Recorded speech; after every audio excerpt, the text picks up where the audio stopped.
Gente, então a aula de hoje é sobre esclerose sistêmica.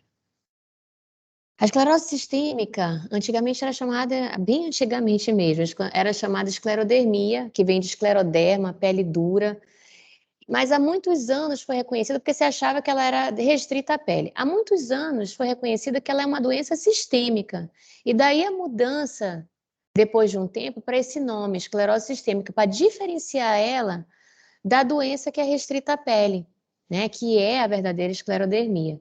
Então, ela é uma doença multissistêmica que tem como pilar imunopatogênico principal a autoimunidade. É uma doença rara, como a gente pode ver pela incidência e prevalência, mas não tão rara a ponto de vocês não se depararem com ela, eventualmente como médicos. E que ela é mais comum em mulheres, chega a ser até 5 vezes mais comum em mulheres do que em homens. A principal faixa etária onde ela prevalece é entre os 30 e 50 anos. Contudo, ela pode iniciar na infância, assim como pode iniciar na terceira idade. Então, ela pode começar em qualquer faixa etária, ela só é mais comum entre os 30 e 50 anos.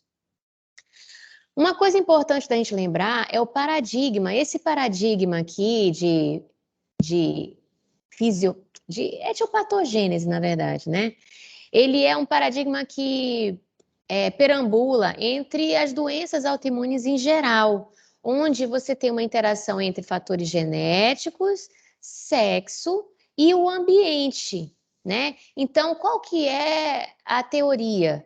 Que o indivíduo geneticamente predisposto, ele, ao longo da vida, ele entra em contato com o ambiente hormonal determinado pelo sexo e com gatilhos ou estímulos imunológicos, sejam eles patógenos ou agentes químicos, físicos, etc., que vão estimulando o sistema imune desse indivíduo até montar uma resposta imunológica contra o próprio, e essa resposta imunológica contra o próprio, ela vai determinar um processo inflamatório que quando gera dano suficiente, passa a ser perceptível clinicamente, né? Isso não é uma coisa completamente compreendida, está longe ainda disso, infelizmente, mas diversos estudos mostram grupamento familiar das doenças autoimunes em geral, incluindo a esclerose sistêmica. Então, um indivíduo que tem um familiar de primeiro e segundo grau com esclerose sistêmica, ele tem mais chance de desenvolver esclerose sistêmica do que indivíduos que não têm esse background familiar de autoimunidade. E alguns agentes ambientais têm sido associados, parecem estar associados com o desenvolvimento de esclerose sistêmica. E uma outra questão também é o microquimerismo, que é a circulação de material genético, inclusive células do concepto na circulação materna. Isso parece estar associado com a predisposição a desenvolver esclerose sistêmica. O certo é que, do ponto de vista patogênico, o que prevalece na patogênese da esclerose sistêmica é uma desregulação imune, né, tendenciosa à autoimunidade e que gera um processo inflamatório que é caracterizado principalmente por fibrose, deposição de colágeno nos diversos tecidos, fibrose, né, e um estímulo vascular. Então, os mediadores moleculares liberados na doença, eles acabam por por determinar um estímulo do endotélio que adquire um fenótipo ativado, protrombótico, e uma proliferação miointimal. Então, esse vaso, ele passa a ser mais predisposto hiperreatividade, a fazer vasoespasmo, além de ser um vaso predisposto a fazer trombose e oclusão, consequentemente. E isso gera uma constelação de sintomas, assim como a fibrose por si só gera uma constelação de sintomas. Isso tudo com uma assinatura citocínica do TGF-beta. Ele é a única citocina produzida na esclerose sistêmica? Não. Porém, ele é a mais marcante dentro da fisiopatogênese da esclerose sistêmica. Oh, desculpa, gente. Dentro do quadro clínico da esclerose sistêmica, o que mais predomina é o comprometimento cutâneo. E é em cima do comprometimento cutâneo que você determina os fenótipos da doença. O comprometimento cutâneo, ele se associa muito ao comprometimento visceral, à gravidade do comprometimento visceral e, consequentemente, ao prognóstico do paciente. Então, dentro desse comprometimento cutâneo, você tem a forma difusa, quando você tem o comprometimento, o espessamento, a esclerodermia, né, comprometendo proximalmente, quer dizer, ela começa distal, mas ela ultrapassa proximalmente os cotovelos e joelhos, e esses pacientes normalmente também têm comprometimento de tronco e face, e a forma limitada, que é o paciente que tem comprometimento cutâneo que não ultrapassa proximalmente os cotovelos e joelhos. Então, normalmente, o comprometimento, a esclerodermia, ela fica restrita à porção distal dos membros, né? Distal ao cotovelo e distal ao joelho. E esse paciente, ele pode ter comprometimento cutâneo, mas dificilmente ele tem comprometimento de tronco, né? Existe uma nuance da forma limitada, que é o CREST, que você não tem o comprometimento esclerodérmico proximal às metacarpofalangianas, você tem apenas a esclerodactilia, então é um comprometimento distal às metacarpofalangianas e é acompanhado de outras alterações, aqui no caso, telangiectasia, comprometimento esofagiano, que a gente vai ver, o Renault, que a gente vai ver, e a calcinose, que a gente vai ver. Essa forma localizada é a forma verdadeiramente esclerodérmica, é a esclerodermia, que é a paciente que tem comprometimento cutâneo, mas não tem comprometimento visceral, não é sistêmica, ela é restrita à pele. E ela tem várias nuances, né, as principais, a morféia linear ou várias placas, que é generalizada. Dentro do comprometimento cutâneo, você tem 3 principais fases, né? Onde você tem a fase inicial, mais inflamatória, que é edematosa, que a priori a gente deveria pegar nela, pegar o paciente, idealmente pegar o paciente nessa fase, para que a gente conseguisse impedir a progressão da doença. A fase de estado, onde você já tem o endurecimento mesmo da pele, fibrótico. E a terceira fase, onde o que predomina é a atrofia e a aderência a planos profundos, né? O comprometimento cutâneo, como eu falei anteriormente, ele é associado ao comprometimento visceral. Então, o skin score, que é o score cutâneo, quer dizer, quão extenso é o comprometimento cutâneo do paciente, ele tem associação com a gravidade do comprometimento visceral. Então, o paciente, quanto maior o skin score, mais grave normalmente ele é. E as manifestações cutâneas, elas não se restringem apenas ao endurecimento da pele ou aderência ao plano profundo. Ela vai ser uma pele com alteração de cor, que é a leucomelanodermia, né? Vai ser uma pele que cicatriza com dificuldade, porque além da fibrose intensa, né, o que já mostra uma desregulação ali da resposta imune e inflamatória local, você tem também um comprometimento vascular, que deixa aquela área mais de difícil cicatrização, né? Então, aqui, por exemplo, a gente está vendo uma paciente com uma esclerose sistêmica difusa, essa paciente, e aqui nessa região você consegue perceber a leucomelanodermia, você já tem uma discromia instituída. Quando a gente toca essa pele, é uma pele endurada e é uma pele aderida a planos profundos, né? Na face, por exemplo, você vê que a paciente ela tem um afilamento labial, o nariz não tanto, mas principalmente um afilamento dos lábios, ausência de rugas por conta do espessamento cutâneo da face e aqui, nessa região onde ela sofreu um pequeno trauma na testa, você tem a leucomelanodermia aqui e uma cicatriz que está por debaixo do band-aid, mas uma cicatriz, uma úlcera, pequena úlcera corto-contusa, que foi onde ela se bateu, que com dificuldade de cicatrizar pelos motivos que a gente já falou, tá? Isso aqui é outra paciente, leucomelanodermia aqui, espessamento cutâneo, afilamento aqui do nariz, o afilamento labial, né? Aqui a pele sem rugas, por conta do espessamento cutâneo. E essa pele é aderida a planos profundos. Uma das consequências dessa falta de elasticidade da pele é a microstomia, né? O paciente não consegue abrir muito a boca, fica aquela boquinha mesmo, né? Na mão, a mesma coisa, que adicionalmente uma úlcera cicatrizada já, a leucomelanodermia, e esses dedinhos, ó, que parece que perderam a pontinha, que são decorrentes da alteração vascular dessa paciente, onde você tem áreas de isquemia e reabsorção da polpa digital, né? Inclusive, posteriormente, reabsorção da falange distal por conta da isquemia crônica e recorrente por conta da alteração da microvasculatura, que dá esse aspecto. Isso aqui é esclerodactilia instituída mesmo, né? E a postura do dedo, né, uma postura que é uma postura em semiflexão, né, do dedo, ela não é por alteração da articulação, mas é uma alteração decorrente do espessamento cutâneo, endurecimento cutâneo, aderência a planos profundos, que dá essa postura da mão que a gente chama de sinal da prece, que pode evoluir para o que a gente chama de garra esclerodérmica. Aqui, a leucomelanodermia, esse aqui é uma foto do ACR, uma leucomelanodermia clássica.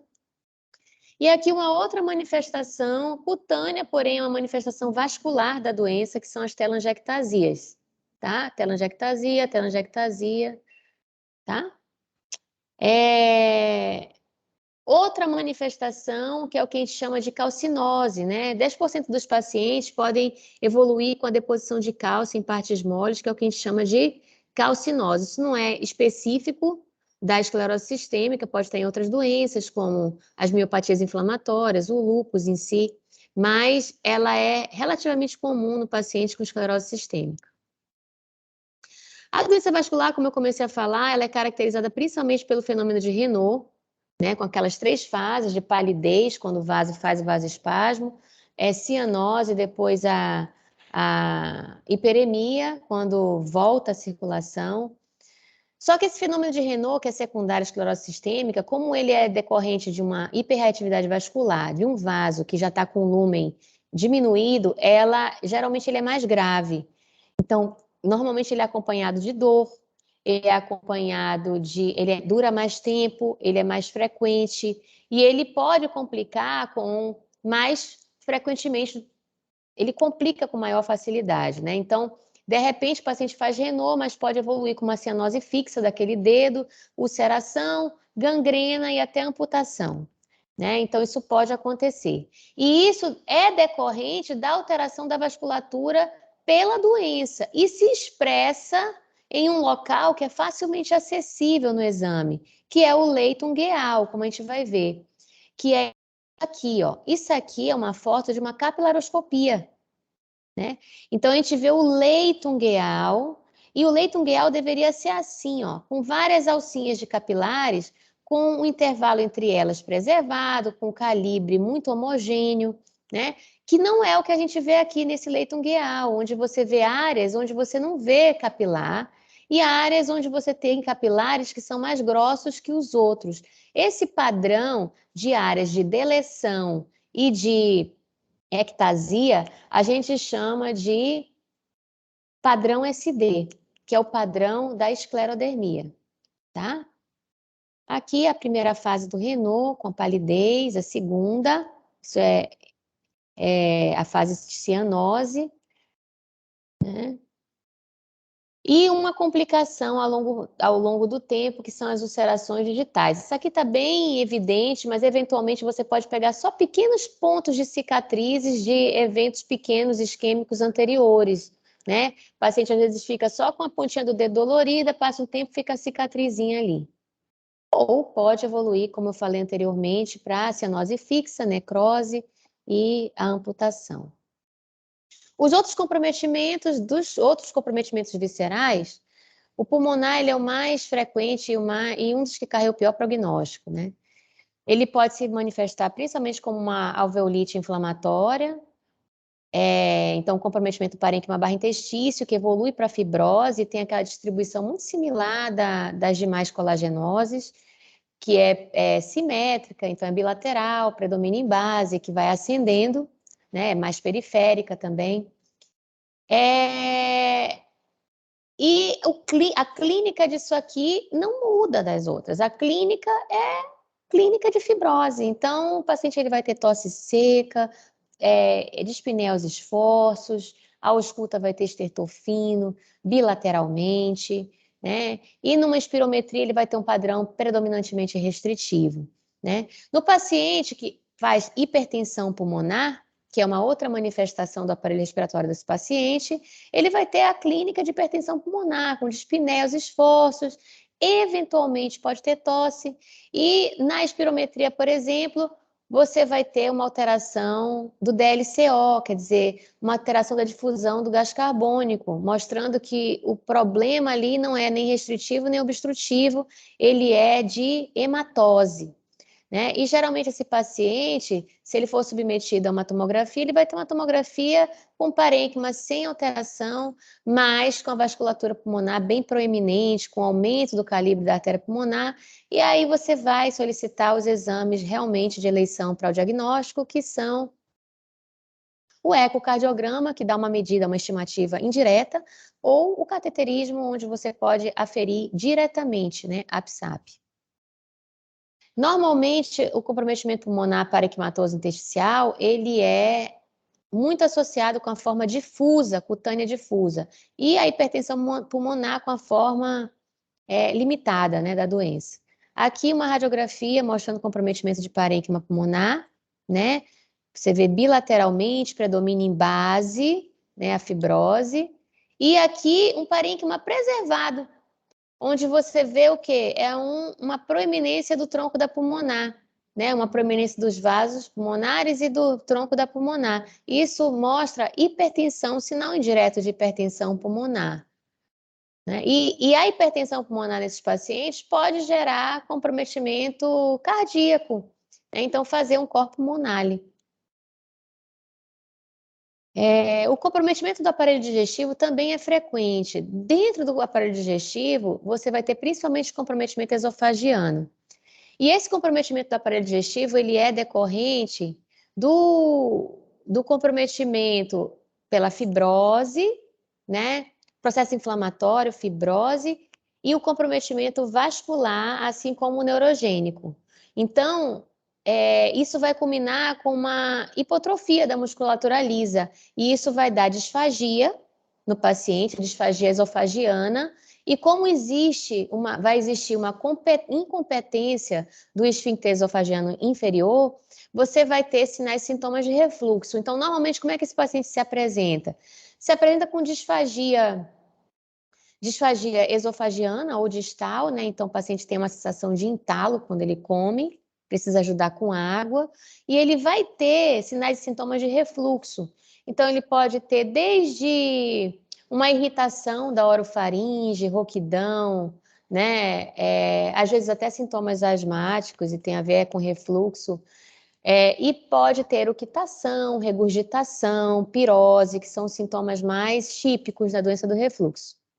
E isso pode progredir para o estômago, assim como para o intestino. No estômago, você vai ter uma gastroparesia, então o paciente ele vai ter uma plenitude inicialmente precoce, assim como com a progressão ele vomita mais frequentemente, né? E na hipomotilidade intestinal ele vai ter períodos de obstipação, porque não está se movendo direito o intestino, só que prolifera a bactéria e aí a fase seguinte ele vai ter diarreia. Então esse conjunto de achados ele contribui, além para uma má alimentação do paciente, uma má absorção do que ele está comendo. E isso leva à perda progressiva de peso e, consequentemente, caquexia. Geralmente, esse comprometimento de estômago e intestino, ele está mais frequente na forma difusa e ele carrega um prognóstico ruim também, né? A crise renal, o comprometimento renal da esclerose sistêmica, ele é a crise renal esclerodérmica. E esse comprometimento renal, graças a Deus que não é comum, é mais raro, ele vai ser decorrente, diferente do lúpus, ele não é decorrente de processo inflamatório, propriamente dito, do glomérulo, do intestino, etc. Ali o que vai predominar é o comprometimento vascular, da microvasculatura do rim. E o rim, ele fica com uma vascularização e, consequentemente, uma irrigação comprometida, né? E essa irrigação comprometida leva, então, a uma hipertensão e uma queda da taxa de filtração glomerular. Então, a crise renal esclerodérmica, ela é caracterizada clinicamente pela instalação de insuficiência renal aguda, caracterizada por hipertensão importante, oligúria, né? Sem achados relevantes no exame de urina. E, claro, num contexto de um paciente com esclerose sistêmica, geralmente de forma difusa, quer dizer, um comprometimento mais severo. E o tratamento, como o componente principal não é inflamatório, não é o vascular, não é o inflamatório, e sim o vascular, o tratamento da crise renal esclerodérmica não é imunossupressão, por exemplo, com pulso com metilprednisolona. Ele vai ser vasodilatação. Então, você vai utilizar aqui, em primeiro lugar, os IECA. Né? É claro que, como é um comprometimento severo, o paciente ele muitas vezes precisa de suporte. Então, precisa de hemodiálise e alguns evoluem para a necessidade de transplante. Mas o tratamento inicial, ele é com IECA ou mesmo BRA, né? Os bloqueadores receptores de angiotensina. O comprometimento cardíaco, ele vai envolver dois folhetos, principalmente, pericárdio e miocárdio. Né? Então, o paciente com esclerose sistêmica, ele pode fazer pericardite sim, então é uma causa de pericardite. E o comprometimento miocárdico, ele pode envolver tanto miocardiofibrose, o processo inflamatório propriamente dito, assim como o comprometimento vascular da esclerose sistêmica, então predominantemente isquêmico. E a manifestação clínica disso, ele vai ser variável e vai ser principalmente, graças a Deus, subclínico, porém pode se manifestar como arritmias ou graus variáveis de insuficiência cardíaca. Tá? No músculo esquelético, poliartralgia inflamatória ou oligoartralgia inflamatória ou poliartrite ou oligoartrite. Né? São manifestações inflamatórias da esclerose sistêmica no músculo esquelético. Contudo, você tem também as manifestações fibróticas. Né? Então, você pode ter contraturas ou atrito tendíneo em decorrência da fibrose e aderência da pele e estruturas tendíneas e ligamentares e cápsula a planos profundos, né? Consequentemente, você pode ter uma limitação na mobilidade desse paciente, na função musculoesquelética.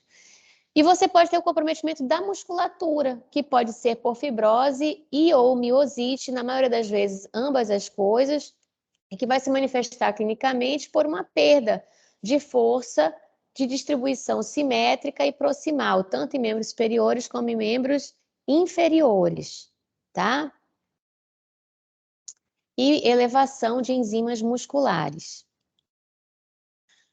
Nos exames complementares, como é uma doença sistêmica, normalmente você faz um screening geral, né? Incluindo exames de imagem para o aparelho cardíaco, assim como para o aparelho respiratório, mesmo que o paciente não tenha sintoma, né? Nos exames laboratoriais, você vai ter o FAM como principal esteio, porque a maioria maciça dos pacientes com esclerose sistêmica tem FAM positivo. Mas você não pode, como não é específico da esclerose sistêmica, você não pode fundamentar o seu diagnóstico no FAM. Então, você vai utilizar ele dentro de um contexto de história e exame físico. Assim como os exames, os autoanticorpos mais específicos. Aqui você tem como exemplo o anticentrômero, que é associado à forma limitada, e o anti-esclero70 ou anti-topoisomerase 1, que é a forma que é associada à forma difusa, e que eles estão presentes nessas formas, mas nem sempre. Então, você pode ter pacientes com esclerose sistêmica, forma limitada ou difusa, sem esses exames, sem esses anticorpos positivos. A capilaroscopia periungueal, eu faço questão de sempre colocar, porque ela vai ser muito importante nos pacientes que têm só Renault. Então, o paciente que tem Renault, o ideal é que faça a capilaroscopia, porque se for um Renault primário, geralmente ela é normal. Mas um Renault associado à esclerose sistêmica, ela vai ter já alteração, porque esse Renault é decorrente já da alteração vascular que já se instituiu nesse paciente, né? Então, o diagnóstico, ele passa principalmente pela clínica, com uma complementação dos exames, né? Complementares, claro. E você pode utilizar os critérios de classificação para auxiliar no diagnóstico. Isso aqui eu não uso para que haja, não é para decorar, tá? Mas para vocês conhecerem que os critérios diagnósticos, eles consideram principalmente o comprometimento cutâneo e, é claro, você tem um componente pulmonar, né, visceral, e tem um componente de vaso, né? Uma coisa importante da gente falar é que a esclerodermia proximal, a metacarpofalangiana, ela é um critério maior. Então, toda vez que você tem esclerodermia que ultrapassou a metacarpofalangiana, esse paciente já tem um critério maior para a esclerose sistêmica, já pode ser classificado como ela, né? Diferente da esclerodactilia, que ela é distal às metacarpofalangianas. O CREST, a gente já comentou que ela é uma nuance da forma limitada, mas ela não tem critério maior.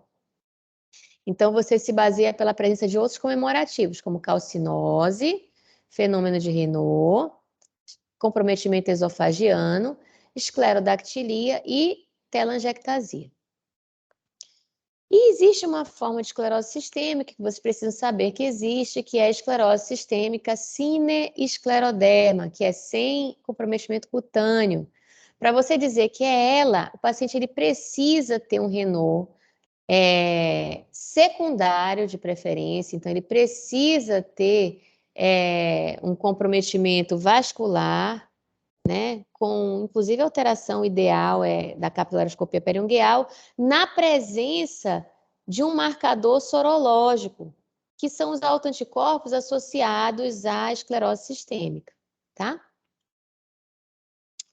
E o tratamento, ele não é o objetivo maior dessa aula, o tratamento ele é estritamente para vocês saberem que ele é determinado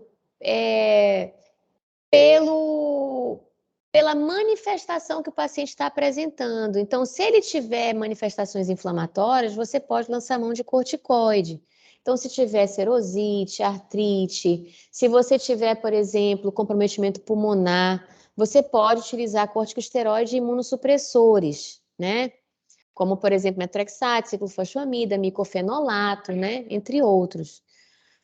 Mas, por exemplo, quando o paciente ele tem mais o comprometimento vascular, você vai lançar mão principalmente de vasodilatadores e não de imunossupressores, né? Então, aqui no Raynaud, você vai ter principalmente as medidas de proteção, a mudança de temperatura, a períodos de estresse ou susto, etc.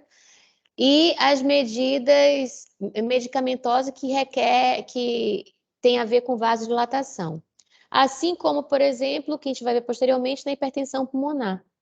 Assim como também, por exemplo, na crise renal esclerodérmica, onde você tem vasodilatação como principal pilar, né?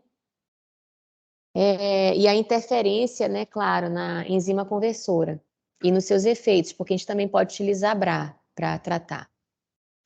No trato gastrointestinal, vejam isso aqui, é tudo paliativo. Então, você vai tratar como se tratasse uma doença do refluxo.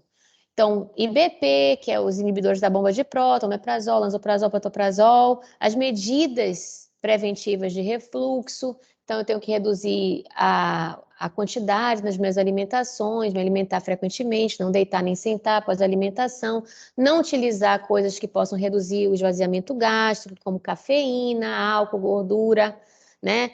Você pode utilizar procinético, mas isso sempre é questionável, ainda não sai e entra da conduta de vez em quando, mas você algumas vezes lança a mão dos procinéticos. E nos pacientes que têm comprometimento, por exemplo, de intestino e que fazem a diarreia por conta da hiperproliferação bacteriana, você pode utilizar o tratamento antibiótico durante esse período de diarreia. Nos pacientes que entram em caquexia, infelizmente, às vezes não tem tratamento. Chega um momento em que não tem tratamento e você tem que botar o paciente na nutrição parenteral total. O tratamento da hipertensão pulmonar, a gente já falou, especificamente aqui, vasodilatação, tá? E o prognóstico, ele tem muito a ver com o envolvimento cutâneo, porque o envolvimento cutâneo tem a ver com o comprometimento visceral. Então, vejam que o prognóstico da esclerose sistêmica limitada é melhor do que o prognóstico da esclerose sistêmica difusa. E dentro de cada uma, você tem alguns fatores que contribuem mais, então, para um pior prognóstico. Então, comprometimento do coração, mais grave, ele influencia no prognóstico. Renal, ele tem muita relação com o prognóstico, e pulmonar. Assim como o começo na idade avançada, o sexo masculino e a raça negra, que parece que geralmente tem uma forma mais agressiva, tá? Então, locais para estudar, gente. O livro da Sociedade Brasileira, tá? Porque tá atual, ele é bem didático, ele é bem conciso no que vocês precisam saber como clínicos. E o Current de Reumatologia, a última edição, idealmente, que traz também o assunto de forma muito concisa, didática, para vocês, tá bom? Então, é isso.